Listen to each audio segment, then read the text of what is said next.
מביאים אותי לעוד יחידה ולעוד יחידה ולעוד יחידה, מתזזים אותי בצבא, ואף אחד לא לוקח אחריות, אף אחד לא מטפל בי!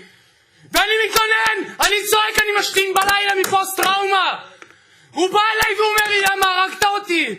למה הרגת אותי? אתה יכול להפקד ככה ביום אחרי שיש לך ימים כאלה? אתה יכול לאכול?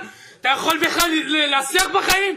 ואני הייתי מועמד לטייס, והייתי בפרויקט חבצול של מודיעין, היה לי מוטיבציה הכי גבוהה מגולני, אחרי טירונות, הלכתי לגיבוש שייטת, רק לתרום, רק לתת.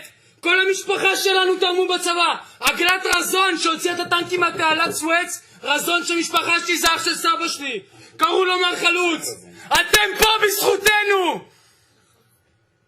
יש לכם עוד משהו להגיד? כי הנתונים שאתם מציגים הם שטויות. שקר. את יודעת את זה ואתה יודע את זה, וגם אתה יודע את זה.